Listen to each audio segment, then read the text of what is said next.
reconheceram. Eles só vão reconhecer a Jesus quando ele já está, quando eles já estão na estalagem, Jesus pega o pão para partir.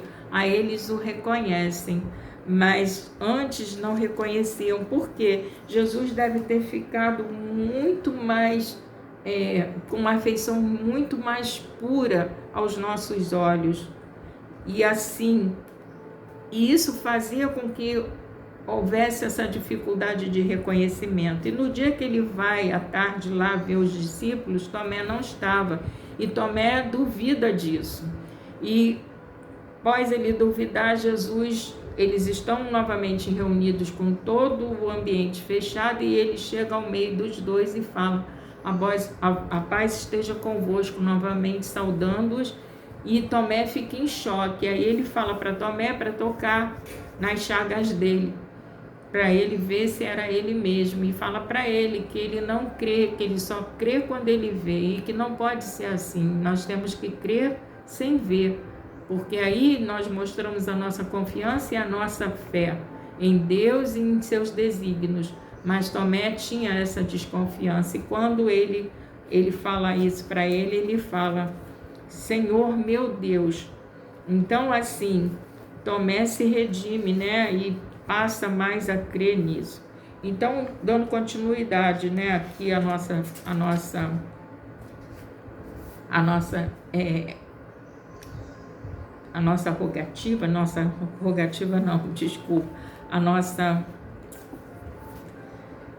fala, né? E no caso aqui, nós vamos ver que a ressurreição foi a luz da esperança que renovou o ânimo dos apóstolos, dando-lhes força para anunciá-la, mesmo enfrentando as maiores dificuldades e até a morte por testemunhá-la. Assim, quando Jesus aparece, Jesus dá um ânimo neles, e eles veem, eles acreditam realmente que mesmo após a morte, nós continuamos vivos. Então, isso faz com que eles se animem e saiam em trabalho, né? Trabalhando. Jesus aparece em várias outras situações, porque e nessa situação em que ele mostra as chagas para Tomé, que ele diz para Tomé toque, já é uma materialização, né?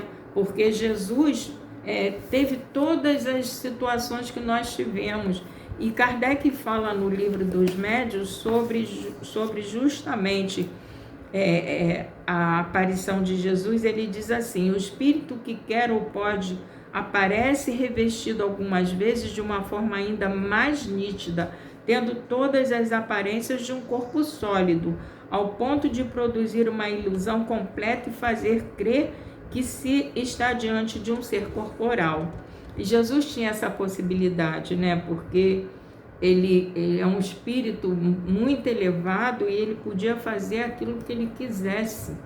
Então, quando ele aparece aos discípulos, né? Ele já se mostra quase como materializado, para que eles pudessem entender e ver, né? E ele fala que pela natureza e em seu estado normal, o perispírito é invisível e tem isso de comum com a porção de fluidos que sabemos existir, mas que jamais vimos, mas pode também, como certos fluidos, sofrer modificações que o tornam perceptível à visão, seja por uma espécie de condenação, seja por uma alteração em sua disposição molecular. No caso de Jesus, Jesus sabia manipular os fluidos.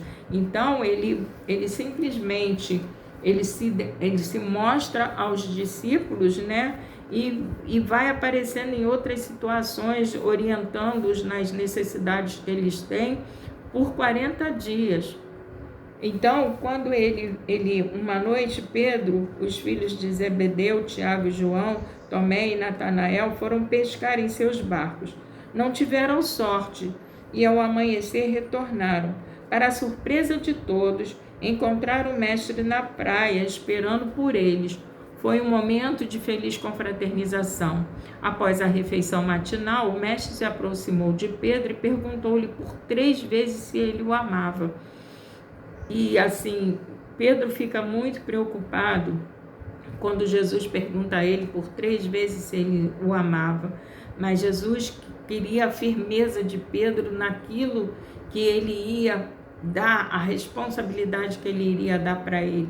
Então, por isso, ele pergunta por 3 vezes, desculpa, para que ele pudesse ter a certeza de que ele cumpriria com a missão que seria dada a ele, né, de iniciar o trabalho de divulgação dessa doutrina de amor, né, do cristianismo redivivo, do cristianismo que Jesus veio nos trazer, modificado das leis mosaicas, porque a lei mosaica era a lei de agressividade, porque naquele momento o povo necessitava de ser daquela maneira, né? Então Moisés usou daquelas maneiras todas para que o povo pudesse ter um pouco de disciplina, que nós não tínhamos a disciplina necessária para que ele pudesse conduzir. Então tinha aquelas leis, né? Olho por olho, dente por dente e várias outras coisas que Jesus veio mostrar que seria ao contrário, seria na base do amor e não da violência. Então, ele queria ter absoluta certeza de que Pedro enfrentaria todas as dificuldades para poder divulgar o evangelho dele perante toda a humanidade, como foi divulgado. E Paulo veio a crescer esse grupo para que ele pudesse divulgar em outras instâncias, né,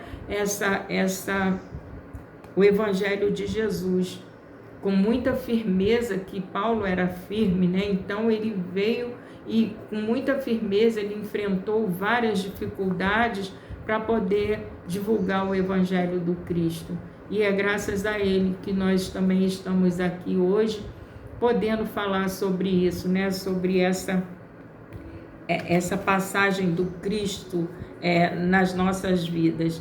Então, aqui dando continuidade no capítulo 50, nós vamos ver sobre a Páscoa e ao Pentecostes, que fala assim: com a morte de Jesus teve início o cristianismo. Desde o dia do anúncio da ressurreição pela ex-pecadora de Magdala, o tempo passou e a mensagem cristã permaneceu triunfante, porque quando mataram Jesus, qual era a intenção deles?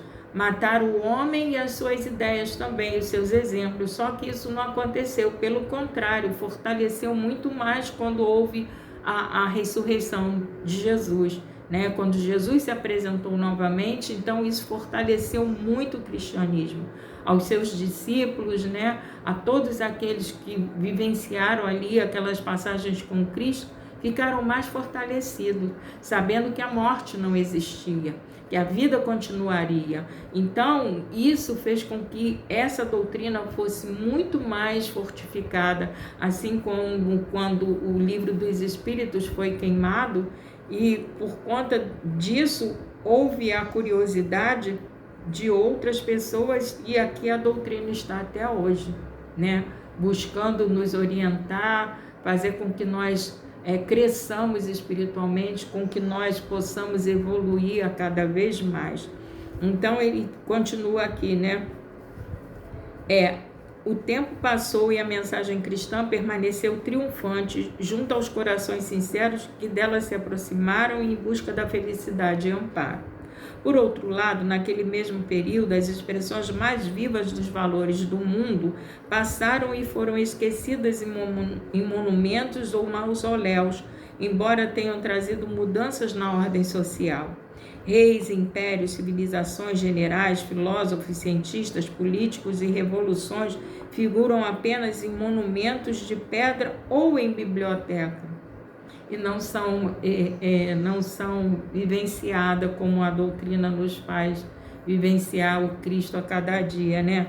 A mensagem cristã continua viva, apesar de todas as violências sofridas ao longo do tempo, até daqueles que ostentavam a condição de representantes do Cristo na terra. Quantos vendavais a mensagem sofreu? Quantas agressões engendradas por seus próprios adeptos? Entretanto, sustentada pela figura imperecível de Jesus, a mensagem continua a mesma, envolvendo todos que a buscam com o mesmo aroma e perfume de outrora na Palestina. Não foi por outra razão que Francisco de Assis foi eleito em 2005 o homem do milênio pelos leitores internacionais da prestigiosa revista Time. Neste período, ninguém como ele testemunhou o amor do Cristo. No desenvolvimento das mensagens cristãs, a ressurreição de Jesus foi fundamental. Perguntamos ao leitor amigo como os primeiros cristãos conseguiram enfrentar a morte com destemor e fé. Somente com a certeza da vida imortal, como eu falei anteriormente, que não cessa com a morte. Isso foi possível. O sangue dos primeiros cristãos foi o catalisador da mensagem cristã. Em seu grande discurso na Coluna de Marte, em Atenas, Paulo considerou a ressurreição de Jesus como o maior incentivo à fé propiciado por Deus. Isto está em Atos dos Apóstolos, no capítulo 17, versículo 31. As pessoas sensíveis ficavam impressionadas com a postura e a atitude dos cristãos diante da morte, atraindo assim novos adeptos. Ao final do século III, já havia cerca de 5 milhões de cristãos vivendo no Império Romano. Em Roma foram formados 7 grupos ou comunidades. Entretanto, o marco inicial do longo caminho do cristianismo aconteceu 50 dias após a crucificação. Seguindo a cronologia dos fatos, os discípulos permaneceram alguns dias mais em Jerusalém e depois retornaram para a Galiléia, onde certamente comentaram com o povo os dolorosos acontecimentos que atingiram Jesus e a notícia alegre da ressurreição. Posteriormente, rumaram novamente para Jerusalém. Naquele período, o mestre procurou manter o grupo animado e unido, se apresentando espiritualmente outras 11 vezes, incluindo a primeira aparição numa série de encontros emocionados e visões notáveis. A festa de Pentecostes, que celebrava o fim da colheita dos cereais da primavera, era comemorada no final de maio, isto é, cerca de 50 dias depois da Páscoa. Até a dominação grega era conhecida como a festa das semanas, mas a partir daí ficou conhecida como Pentecostes, que em grego significa 50. Era uma festa marcada pela alegria, pois recordava ainda o momento da chegada das tábuas da lei de Moisés no Monte Sinai. Em meados de maio, os discípulos que se encontravam na Galiléia retornaram para Jerusalém, como comentamos. Estavam mais confiantes e entraram na cidade sem nenhum temor. Certa noite reuniram-se novamente no cenáculo onde fora realizada a ceia pascal, ocasião em que o mestre se apresentaria pela última vez, trazendo a seguinte orientação: vocês serão minhas testemunhas, ficai na cidade até receberdes a força que vem do alto. De lá seguirão para o Monte das Oliveiras, rumo a Betânia. A caminho, o mestre ascendeu rumo às esferas espirituais sublimes após abençoar a todos. Assim, ao iniciar a festa de Pentecostes, cerca de 120 discípulos de Jesus reuniram-se no átrio dos gentios, no templo de Jerusalém, para um acontecimento que eles não sabiam bem qual seria. Recordavam intuitivamente das palavras de Jesus no último encontro. Vencendo o medo, foram em direção ao povo e começaram a falar de uma maneira como jamais haviam feito antes, em diversas línguas, atendendo aos ouvintes das diferentes regiões do mundo mediterrâneo, de Roma a Babilônia, que acorreram para Jerusalém. Então, assim, no dia da Pentecostes foi soprado, segundo nos fala o Evangelho, foi soprado o Espírito Santo em cada como labaredas de fogo, e surgiu na cabeça de cada um deles, e eles saíram para falar com o povo, e o povo achando que eles tinham bebido, porque eles estavam entendendo tudo nas suas próprias línguas. Mas não foi. Aí é que a gente começa a entender sobre a mediunidade, porque a mediunidade dá essa possibilidade, né, do médium, como a gente tem o exemplo de Chico Xavier, que apesar de só ter o primário, escrevia em outras línguas, né, como também Divaldo Pereira Franco.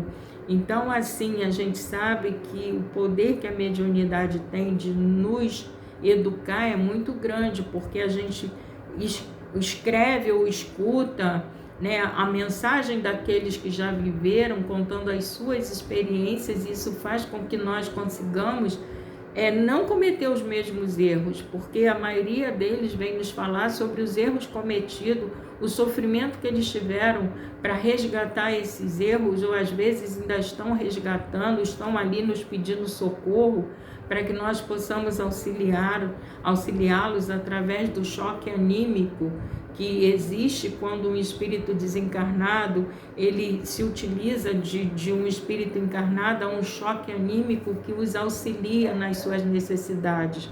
Então, assim, a mediunidade é um caminho não só para aqueles que desencarnaram, como para nós que estamos encarnados ainda no corpo físico e estamos buscando a nossa evolução.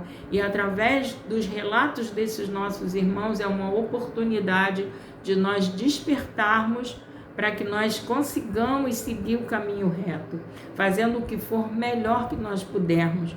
Cada relato que esses nossos irmãos trazem humildemente para cada um de nós é uma oportunidade de reflexão que nós temos, porque eles estão ali contando as passagens dele pelo corpo físico, os erros que eles cometeram, para que nós não façamos a mesma coisa, para que nós não cometamos o mesmo erro. Então, meus irmãos, assim, ainda tem um pedacinho aqui que ele fala, e essas referências tem todas nos evangelhos, essas referências estão em Mateus, no capítulo 26, versículo de 1 a 4, em Marcos, no capítulo 16, de 1 a 8, em João, no capítulo 20, de 3 a 18, em Mateus, no capítulo 28, de 9 a 15, em João, novamente, no capítulo 20, versículo 24 a 29, em Lucas, no capítulo 24, versículo 3 a 43, em João, novamente, capítulo 21, versículo de 1 a 23, e no Atos dos Apóstolos, no capítulo 1 e 2, e nos versículos de 1 a 36. Então, a gente pode buscar todas essas informações para que a gente entenda um pouco mais sobre a passagem de Jesus aqui no plano físico, sobre a sua crucificação, sobre as suas aparições pós-ressurreição, para que nós possamos realmente aproveitar o máximo que nós pudermos sobre esses ensinos e aproveitar também desses nossos irmãos que vêm nos falar. E tem uma passagem aqui de João que ele fala que Jesus fez muito mais coisas, né, e que não daria para que fosse escrito, porque não teria livro suficiente. Aqui ele fala que esse discípulo que testifica destas coisas e as escreveu, e sabemos que o seu testemunho é verdadeiro. Há, porém, ainda muitas outras coisas que Jesus fez, e se cada uma das quais fosse escrita, cuido que nem ainda o mundo todo poderia conter os livros que se escrevessem dessa maneira. E ele agradece a Deus, dizendo amém. Então, assim, meus irmãos, a gente tem muita oportunidade de se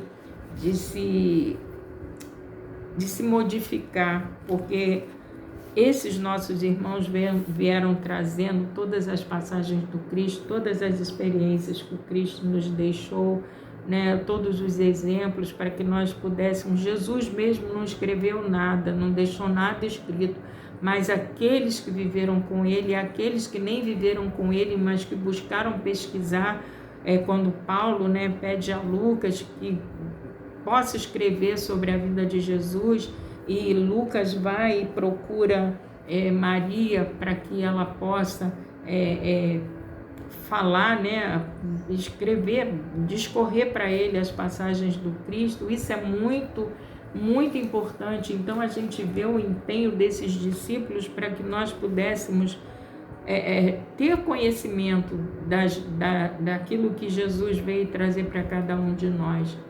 E aproveitar o máximo que nós pudermos. A gente sabe que cada um de nós tem um tempo de despertar, cada um de nós está num grau evolutivo diferente, que cada um de nós tem N oportunidades diárias, que Deus não tem parcialidade, Deus é imparcial, Deus nos propõe a tudo. Tanto é que Jesus passou por essas situações todas como um espírito comum, quando na verdade Jesus é um espírito já iluminadíssimo de escola, mas para exemplificar para cada um de nós, Jesus passou por tudo de cabeça erguida e buscando fazer com que nós tivéssemos esse entendimento das oportunidades que nós temos.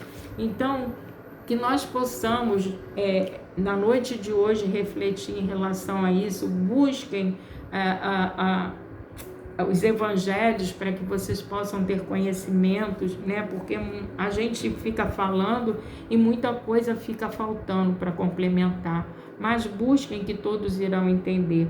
E para terminar, eu vou ler aqui do livro Primícias do Reino, de Amélia Rodrigues, com psicografia de Divaldo Franco, a página 195, que fala sobre Jesus e diz assim: e eu, quando for levantado da terra, todos atrairei a mim.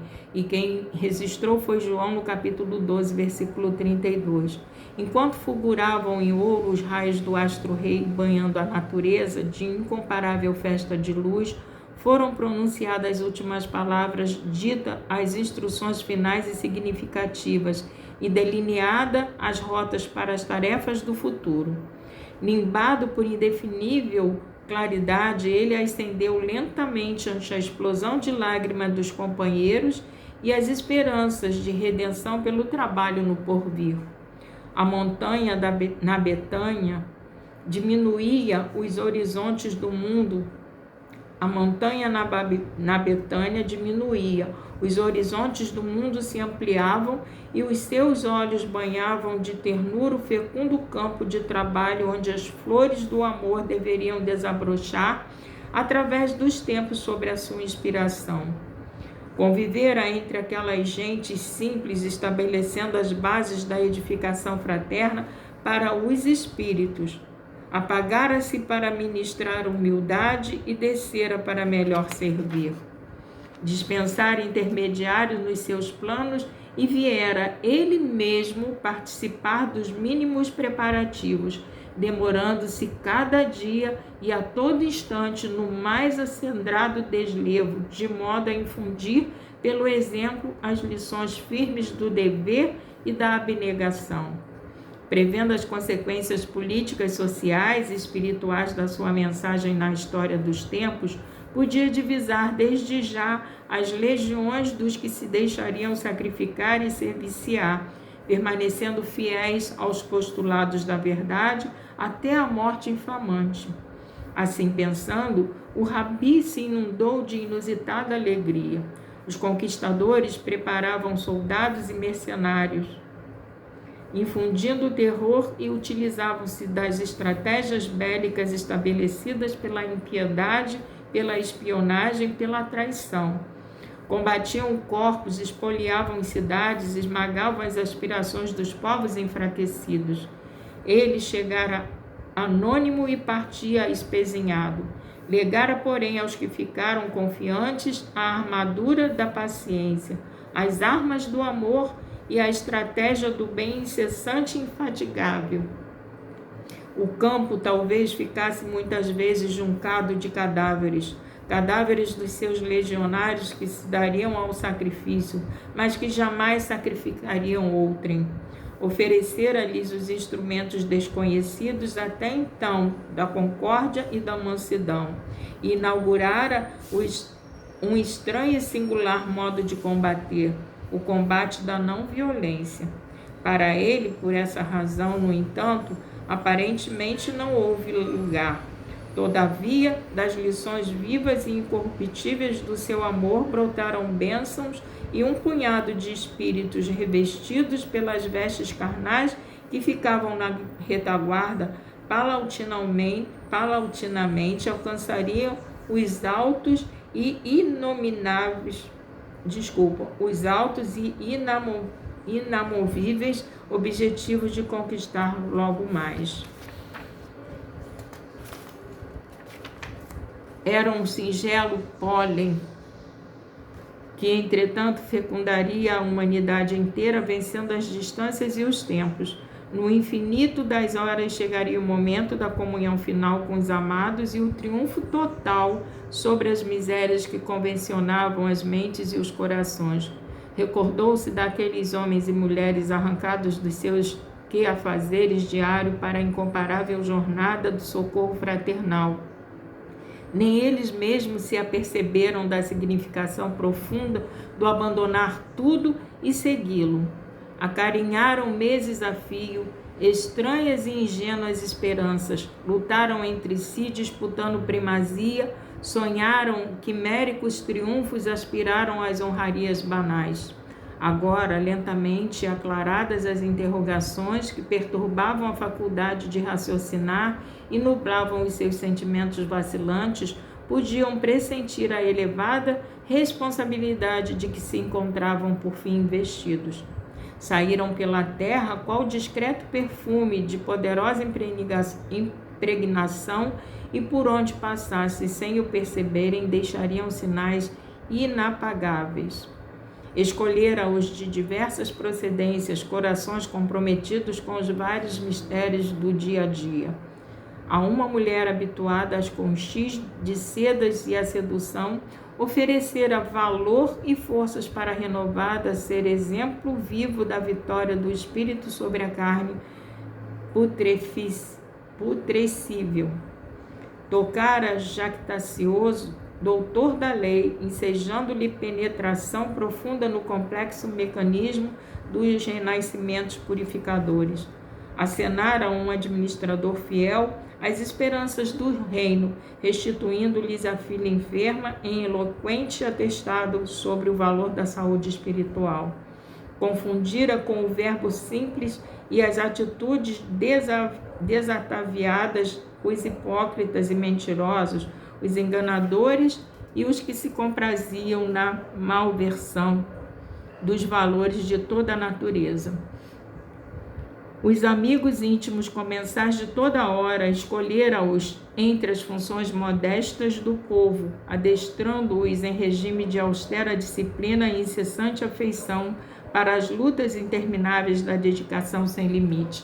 Aí a gente lembra de Emmanuel falando para Chico Xavier que ele precisava de disciplina, disciplina e disciplina. Então aqui a gente vê que Jesus também exigiu isso de cada um dos seus apóstolos. Sabia que a sua voz eles a levariam cantando soarentos e trôpegos nos resolutos e conscientes a todos os espíritos nelindo as terríveis ulcerações que minavam o organismo da humanidade. As mãos da cupidez e da criminalidade se levantariam, todas as torpezas seriam arregimentadas, as mais infames armas seriam utilizadas contra, enquanto eles ficariam fiéis a seu testemunho percorrendo a terra. Meus irmãos, eu vou parar por aqui, falta um pedaço ainda para ser lido, mas eu vou terminar porque quem tiver o livro, Primícias do Reino, vá até onde está esse capítulo dessa página 195 para ler sobre as mensagens que foram escritas por Amélia Rodrigues sobre Jesus e os seus apóstolos. E nesse momento, então, Senhor, nós vamos agradecer por essa oportunidade de estar estudando um pouco mais sobre a crucificação e as aparições de Jesus ressurreição, que é um estímulo para que nós possamos estudar cada vez mais tudo aquilo que nos é necessário à nossa evolução espiritual. Agradecemos, Senhor, por essa oportunidade, pedindo a Tua misericórdia por toda a humanidade, Senhor. Tende piedade de nós, pois somos ainda ignorantes das leis que Jesus veio nos mostrar e nos trazer e que os apóstolos vivenciaram, apesar das dores que passaram, mas que foram firmes nas suas posições, que nós também consigamos um dia ser firmes nas nossas decisões em prol do esclarecimento a todos aqueles que ainda se encontram adormecidos no mal. E assim, Senhor, agradecidos estamos e pedimos para que possam permanecer conosco os Espíritos de Jesus, para que nós possamos acertar mais do que errar. Que os nossos guias espirituais possam sempre nos conduzir, nos orientar e nos guiar nos momentos de maior dificuldade, nos dando o equilíbrio necessário para que nós tenhamos a ponderação para resolver todas as nossas dificuldades com confiança e com fé. E assim, Senhor, muito obrigada, e que Maria Santíssima troque os corações dos nossos irmãos que ainda se encontram adormecidos no mal, para que eles busquem a mesma oportunidade que nós estamos buscando, de elevação através das pegadas luminosas do Cristo Jesus e do seu Evangelho de amor e de luz. Que assim possa ser, graças a Deus. Obrigado, Senhor.